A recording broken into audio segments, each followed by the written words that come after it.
Hi, everybody. As you know, I am working on stuff to sell at my upcoming craft show. If you look down in the rest of the videos I have posted, you'll see some of the things I'm putting together. But I want to show you something I'm working on today and over the next several weeks. I'm going to be gone for a week when I go to my niece's wedding party. But when I come back, I'll have some stuff that I have planned to cut out. But let me show you here. I saw this pattern at my local quilt shop where I bought my machine, and I thought that looked really fun, and it's actually kind of cool. The pattern comes with a zipper insert. I decided not to do that because it's so simple to just make these bags. I can crank them out. But what I did was I made several of these bags last year. You can see that I spilled coffee on this while I was making them. And it's a very simple to make pattern. The pattern, when you buy it, comes with these templates. So what I did was I just took a piece of tracing paper, traced out the large so that I could use this pattern. And I can reuse this over and over and over, and it helps me when I'm cutting out a bunch of fabric. Plus, I can then keep this, put it away, and use it again in the future if I choose to do something else. And I noticed that you could probably see in the background of that picture my scrap pile that I haven't sorted yet. I've been cutting and throwing stuff back there, and now pretty soon I'm going to sort that out. Now back to my bags. I have cut out a whole bunch of fabric. What I tend to do is I cut out a lot of different ones and then start piecing them together and deciding what they're going to look like.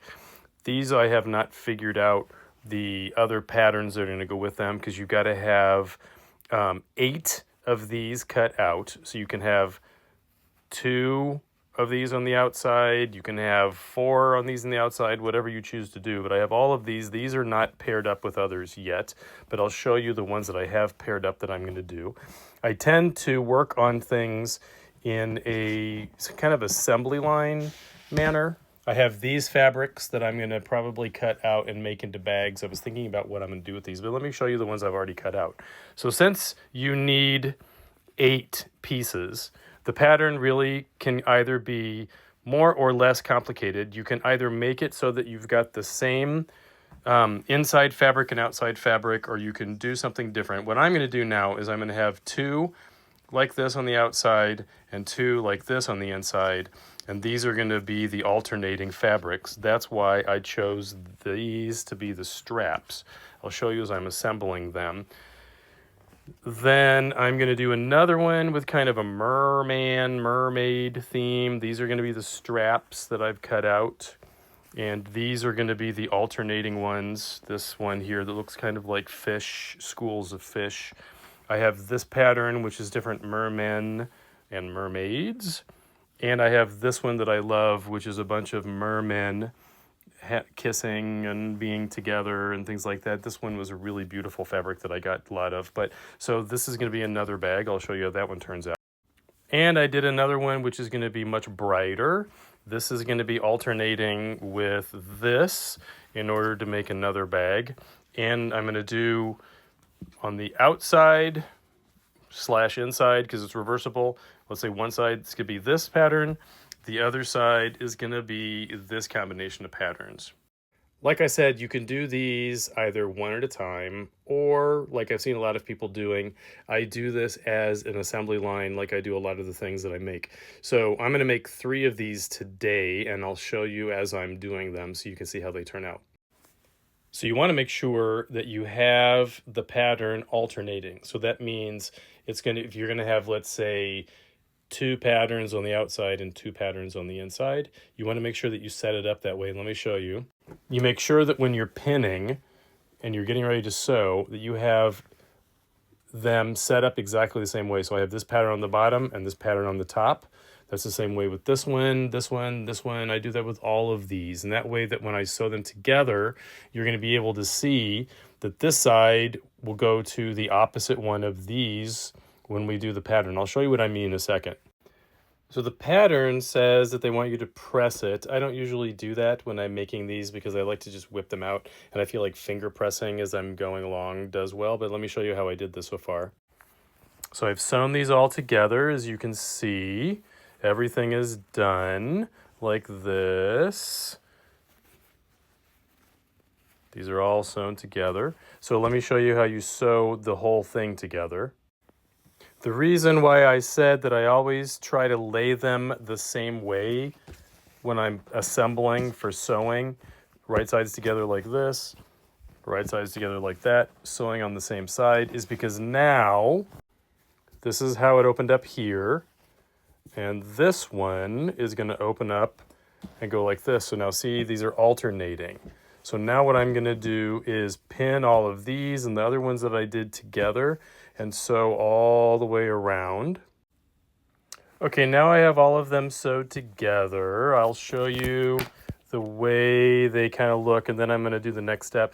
But see, they're all sewed together now. Each one of them has been sewn in a way, as you can see now, if I turn this inside out, because I'm going to have to do this eventually, for some of them, you've got it so that they alternate in between. I think I am actually going to go press these seams because I do want them to be a little bit crisper. But the other thing I'm going to do after I press those seams is next I'm going to make all of the straps to get ready for the bags. And one of the things I do is I do not do it so that I tuck the edges in. What I do is I'll show you in just a second here, but I take a strip and I do it right sides facing with the other side, and I use a string down the middle, which I'll show you in a second, in order to pull it when I'm done. But I'll show you when I'm done with it. So what I do when I was explaining this is you take I usually use twine of some kind. This is weaving cotton, so it's kind of heavy. And you put it down like this, and then I'm going to lay the other piece of this blue on here. And I'm going to lay it so that it's right sides facing like this, and then I'm going to pin it, and I'll show you. So once I get it all together, I'm going to sew the seams on either side, straight down on both sides. You want to make sure that you can see the thread in the middle. You don't want to use too thin of thread because you're going to pull it, but I do a back and forth up here so it holds this nice and tight. And then I sew the seams on both sides. So now let me show you what I do here. Since I already sewed these together, as you can see, right sides together, and I have this thread on the inside, actually more like twine. Next thing you do is tuck it in a little bit, get it started, right? And the main reason why you have this long amount of thread in there is because now you're going to, on this side, start pulling. And so you're going to pull. Once you get enough tucked in there and you kind of hold it really loosely, don't hold this end tight or it won't do anything. But then you just basically keep pulling, keep pulling. You can probably see it in there moving a little bit. Keep pulling, and boom, there you go, and it turns inside out. So this is how I make all of my straps when I make straps for all my bags. Because then now the next thing I'm going to do is you cut this end off and you go and press it flat down on your iron, and then you top stitch both sides, and that helps you get a nice, even, cool, handcrafted strap. Then of course you have to cut them just to make sure that they're all the same size. After you have turned them inside out, you then do a top stitch. You iron them flat and do a little top stitch. Then what you're going to do is you're going to take the two sides that you've got and you're going to tuck them together. So as you can see here, we've got them right sides facing, and then you line up the straps. And what I always do is when I'm lining them up, I make sure that they are matching the side. The fabric touches the fabric they want to match. Did I do that correctly here? It looks like I may not have, but we'll see what happens here.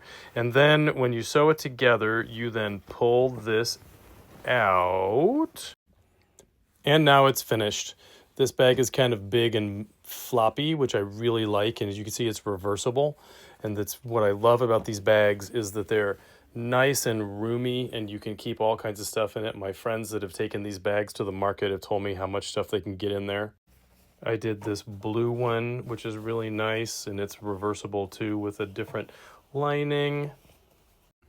And then there's this cute one that's got all these different fabrics. It's got the gay mermen. It's got the fun mixed up mer people inside. It's got this bubbly ocean texture. My friends have told me that these are really good for carrying all kinds of stuff. People have carried even like watermelons in them. That was a big, long, disjointed video, but I hope you found it interesting. Follow me and watch as I make more stuff for my craft show.